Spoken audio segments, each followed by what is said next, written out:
Assalamualaikum warahmatullahi wabarakatuh. Kami dari kelompok 4 akan mempresentasikan atau menjelaskan materi dari tugas mata kuliah Teknologi Informasi. Sebelumnya, izinkan saya memperkenalkan diri terlebih dahulu. Saya Davina Ordelia Andelemira Bani dengan NIM 061 dan teman saya yang pertama ada Fadila Lestarini dengan NIM 007, yang kedua ada Firda Bakri dengan NIM 033, yang ketiga ada Muhammad Alfarizi dengan NIM 040, yang keempat ada Nur Hasana dengan NIM 042, dan yang terakhir ada Laode Muhammad Razik Asyari dengan NIM 072. Berikut adalah pemaparan materi dari kami.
Assalamualaikum warahmatullahi wabarakatuh.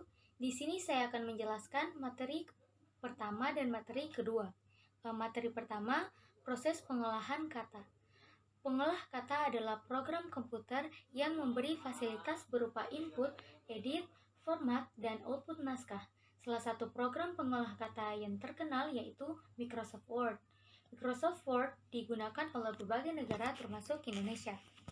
Pengolah kata merupakan penemuan yang bukan berkembang dari teknologi komputer, melainkan penemuan ini berevolusi dari mesin mekanik dan baru bergabung dengan bidang komputer.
Sepanjang sejarah ada 3 jenis pengolah kata, yaitu mekanik, elektronik, dan perangkat lunak. Selanjutnya fungsi pengolah kata. Yang pertama itu ada fungsi bisnis.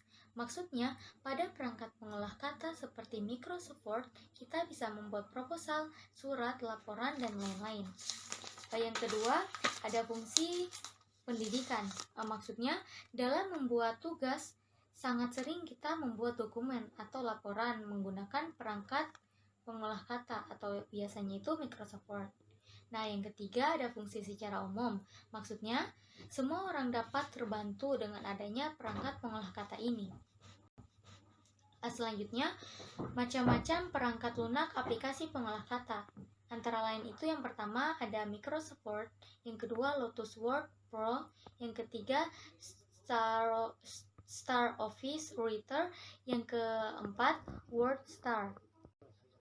Oke, yang selanjutnya saya akan menjelaskan materi kedua, yaitu pengenalan area kerja di Microsoft Word. Tampilan area kerja Microsoft Word antara lain, yang pertama ada title bar atau baris judul. Ini untuk menampilkan nama file. Nah, bagian-bagiannya itu ada minimize, maximize, restore, dan close. Yang kedua ada menu bar atau baris yang memuat sekumpulan menu berupa tulisan. Bagian-bagiannya ada file, edit, view, insert, format, tools, table, window, dan help. Yang ketiga ada toolbar atau baris yang memuat sekumpulan icon berisi perintah-perintah. Yang keempat ada ruler atau mistar. Ini adalah alat bantu mengukur. Yang kelima ada scroll bar untuk menggeser lembaran kerja. Yang keenam ada status bar, yaitu berisi informasi mengenai halaman yang sedang kita sunting. Selanjutnya yaitu bagian C, sejarah desktop publishing. Desktop publishing dimulai pada tahun 1983 dengan program yang dikembangkan oleh James Besant di sebuah surat kabar komunitas di Philadelphia.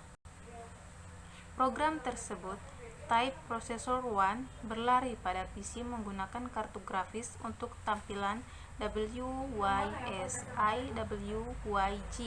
dan ditawarkan secara komersial oleh Info Terbaik tahun 1984.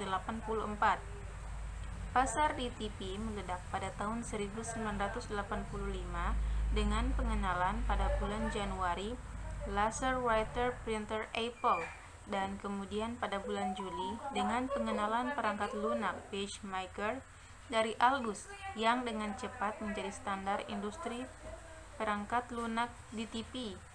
Istilah desktop publishing dikaitkan dengan pendiri Aldus, perusahaan Paul Brainerd. Selama tahun-tahun awal, desktop publishing mendapatkan reputasi buruk dari pengguna yang tidak terlatih, yang kurang terorganisir menciptakan efek tebusan catatan layout. Kritik yang akan dikenakan lagi terhadap awal web penerbit Satu Dasawarsa. Namun, beberapa mampu mewujudkan hasil yang benar-benar profesional. Misalnya, majalah Info menjadi desktop pertama yang diterbitkan penuh warna, kios koran majalah pada tribulan. Kemudian, Macintosh 2 dirilis yang jauh lebih cocok untuk desktop publishing karena upgrade yang lebih besar, dukungan untuk besar warna multi-monitor display, dan antarmuka yang penyimpanan SCSI yang memungkinkan kapasitas tinggi cepat. Hard drive harus terpasang ke sistem. Desktop publishing pindah ke pasar dalam negeri pada tahun 1986 dengan profesional halaman untuk Amiga, penerbitan Partner, sekarang PageStream, untuk Atari ST, GST Timeworks, penerbit pada PC, dan Atari ST, dan Calamus untuk TT030 Atari.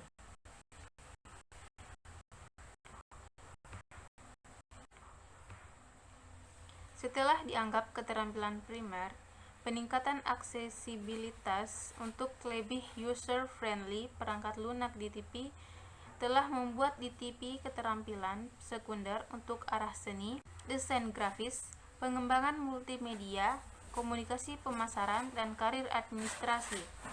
Tingkat keterampilan DTP berkisar dari apa yang dapat dipelajari dalam beberapa jam untuk apa yang memerlukan pendidikan tinggi. Bismillahirrahmanirrahim. Assalamualaikum warahmatullahi wabarakatuh. Perkenalkan, saya LM Razik Asari Dihiru dengan stambuk F1A221072 dengan materi alat pengolahan masa depan. Dari sisi teknologi, beberapa ilmuwan komputer meyakini suatu saat tercipta apa yang disebut dengan biochip yang dibuat dari bahan protein sintetis. Sedangkan teknologi yang sedang dalam tahap penelitian sekarang ini yaitu mikrooptik serta input-output audio yang mungkin digunakan oleh komputer yang akan datang. Ahli-ahli sains komputer sekarang juga sedang mencoba merancang komputer yang tidak memerlukan penulisan dan pembuatan program oleh pengguna. Berikut ini merupakan contoh alat-alat yang akan mengelola masa depan. Pertama, autonomous car. Kedua, wisata luar angkasa. Ketiga, handphone hologram. Keempat, mobil terbang. Dan yang kelima, sepatu pintar. Materi selanjutnya yaitu spreadsheet. Spreadsheet merupakan tabel-tabel dalam komputer yang berisi baris dan kolom yang dapat digunakan untuk memanipulasi serta mengatur sebuah data. Pertemuan antara baris dinamakan sel. Masing-masing nilai dapat memiliki suatu hubungan yang telah terdefinisi dengan nilai lainnya. Jika salah satu nilai diubah, maka nilai yang lain juga harus diubah. Spreadsheet memiliki ruang item data yang dinamakan dengan sel. Dalam setiap sel yang berlabel, disesuaikan penempatannya sesuai dengan tempatnya. Contohnya A1, A2, A3, dan seterusnya. Dan Daniel Brecklin dan Bob Fraxton menciptakan aplikasi spreadsheet pertama, fisikal untuk terlihat kalkulator. Lotus 123 datang berikutnya, diikuti oleh Microsoft Excel. Kemudian, macam-macam jenis spreadsheet atau pengolah angka. Yang pertama, Microsoft Excel. Microsoft Excel diciptakan dan didistribusikan oleh Microsoft Corporation yang berada dalam sistem operasi Microsoft Windows atau Mac OS. Mempunyai fitur kalkulasi yang populer digunakan hingga saat ini. Yang kedua yaitu Lotus 123, diterbitkan oleh IBM dan dikeluarkan bersamaan atau ada dalam satu paket bersama-sama aplikasi Office lainnya yang dikenal dengan nama Lotus Smart Suite. Yang ketiga yaitu OpenOffice Calc, program spreadsheet yang berfungsi untuk membuat daftar, memelihara rekor, dan menganalisis data. Digunakan untuk pengolah angka dalam bentuk spreadsheet, menggunakan rumus untuk melakukan perhitungan data dan menampilkan hasil dalam bentuk grafik. Yang keempat yaitu Abacus. Awalnya, Abacus dikembangkan sebagai proyek mahasiswa di Universitas IST, Portugal di bawah bimbingan Profesor Aliando Oliveira. Adapun fungsi dan manfaat pengolah angka atau spreadsheet yaitu yang pertama, pembuatan lebar kerja, yang kedua, membantu pekerjaan di bidang ilmiah, yang ketiga, membantu pekerjaan di bidang perencanaan, yang keempat, pengolahan angka untuk perhitungan sebuah data atau basis data dan grafik, yang kelima, pembuatan tabel data, yang keenam, untuk pengolahan data dengan melibatkan penggunaan rumus, grafik, database, dan lain-lain. Yang keenam, untuk membantu di bidang bisnis, dan yang terakhir untuk membantu pekerjaan di bidang pembuatan statistik. Materi selanjutnya adalah software statistik atau perangkat lunak statistik. Statistika sendiri merupakan ilmu pengetahuan yang berhubungan dengan cara-cara pengumpulan, pengolahan, penganalisaan data, dan penarikan kesimpulan, serta pembuatan keputusan berdasarkan kumpulan data dan penganalisaan yang telah dilakukan. Perangkat lunak mampu menunjukkan proses-proses perhitungan yang cukup terperinci dan jelas sehingga dapat membantu proses pembelajaran statistika dasar, terutama mengenai statistika deskriptif. Sedangkan software analisis statistik merupakan software yang mampu mengintegrasikan, menganalisis, dan menafsirkan sejumlah besar data dalam kerangka kerja statistik. Proses ini seperti membandingkan dua atau lebih tipe data untuk menemukan persamaan atau variasi statistik. Analisis statistik dapat memudahkan mereka dengan memperoleh angka konklusif yang dapat membantu pengguna untuk mengambil keputusan penting. Terdapat berbagai macam alat bantu atau software untuk membantu kita menganalisis data. Antara lain ada yang pertama SPSS atau Statistical Package for the Social Software. Yang kedua ada eViews atau Economic Views. Yang ketiga ada LISREL atau Linear Structural Relationship, dan yang keempat ada RStudio. Yang kelima ada Minitab, yang keenam ada SAS atau Statistical Analysis System, yang ketujuh ada EMOS atau Analysis of Moment Structure, dan yang terakhir ada Stata atau Statistika dan Data. Materi selanjutnya adalah Statistika dan Data Analis. Data analis sendiri merupakan proses pemeriksaan, pembersihan, transformasi, dan pemodelan data dengan tujuan menemukan informasi yang berguna, menginformasikan kesimpulan, dan mendukung pengambilan keputusan.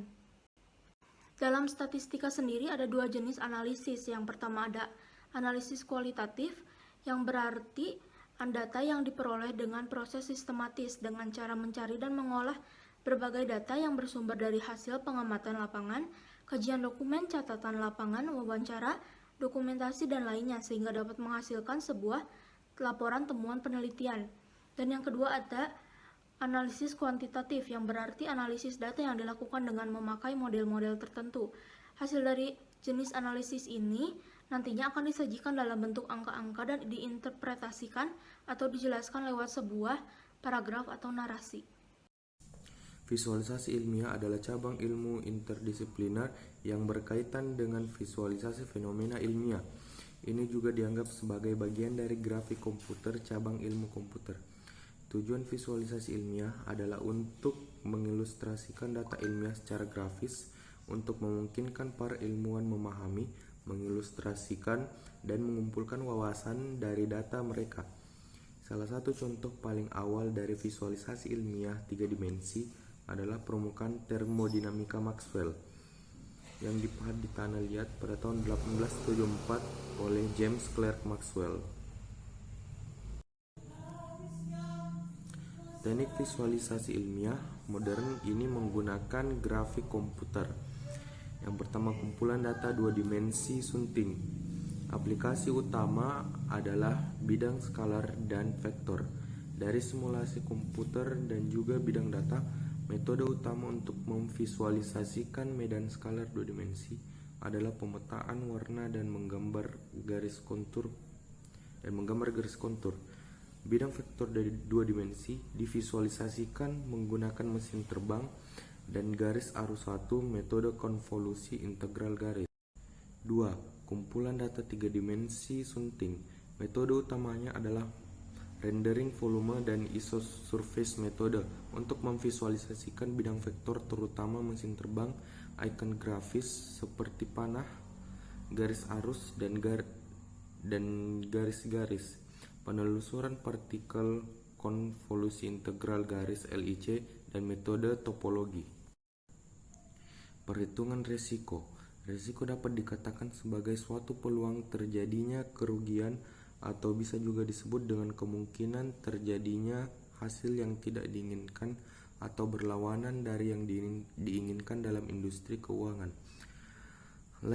Likelihood adalah salah satu orang yang menunjukkan berapa besar kemungkinan kerentanan atau risiko yang sudah diidentifikasi dapat terjadi.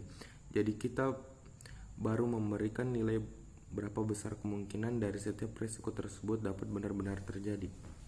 Dalam perhitungan risiko ini juga dimasukkan komponen ketidakpastian, yaitu bertujuan untuk lebih mengakuratkan hasil perhitungan. Karena pada saat kita melakukan penilaian atau pemberian nilai kepada aset atau apapun yang tidak berdasarkan standar, tetapi biasanya memberikan nilai atau bobot tersebut berdasarkan pengalaman, sehingga bisa saja nilai bobot tersebut tidak akan sama antara satu dengan yang lainnya.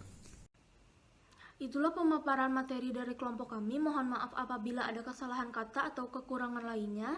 Saya akhiri dengan wassalamualaikum warahmatullahi wabarakatuh.